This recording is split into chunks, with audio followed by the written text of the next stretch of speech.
T'agrada el teatre, eh? Quin plaer veure la funció asseguda còmodament en la foscor de la sala i en este edifici tan bonic, veritat? Saps que hi ha altres maneres de veure teatre? No, així no. Així tampoc. No! Vols saber-ne com? Aparca tot el que saps d'un teatre. El pati de butaques, el teló, la taquilla, els camerinos, el personal de sala. Anem fora. Vinga, acompanya'm. Ens n'anem al carrer.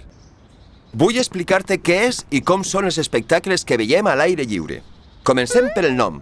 Al principi se li deia teatre de carrer, però amb el temps este nom s'ha quedat desfasat, perquè no només es fa teatre, també es fa dansa i circ. Avui en dia el terme més correcte seria arts de carrer. Tot i que els inicis dels arts de carrer ja les podem trobar en els egipcis fa moltíssims anys, la seva aparició, tal i com la coneguem avui, es remunta als anys 60 del segle passat arreu del món. Ja a principi dels 80 del segle passat també al País Valencià. Als inicis, les arts de carrer al nostre territori es relacionàvem amb les nostres festes i celebracions. Alerta, que t'agafa el bou! I per les seues característiques s'associaven al bon oratge. Que bé s'està a les nits d'estiu, veritat? Quines són aquestes característiques? Vegem-ne alguns trets que quasi sempre trobem. El principal, i per definició, és eixir de l'edifici i anar a les places i carrers. Podem diferenciar espectacles estàtics on tot succeeix al mateix lloc, el públic no es desplaça i l'acció té lloc a un espai delimitat.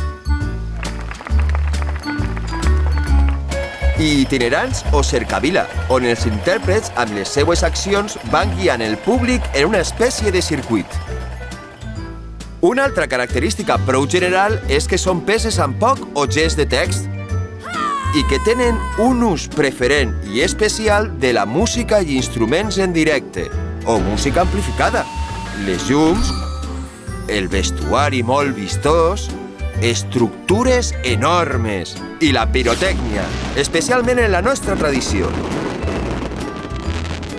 Ja veus que les arts de carrer tenen de tot. A les nostres terres tenim companyies d'arts de carrer i festivals especialitzats en elles amb una llarga trajectòria. Companyies que actuen arreu del món amb els seus espectacles i festivals que ens ofereixen uns dies intensos d'emocions a cada racó dels nostres pobles i ciutats. I saps què és el més bonic de les arts de carrer? Que estan pensades per arribar a tothom i qualsevol persona puga gaudir d'elles. Eixim a les places i gaudim de l'espectacle.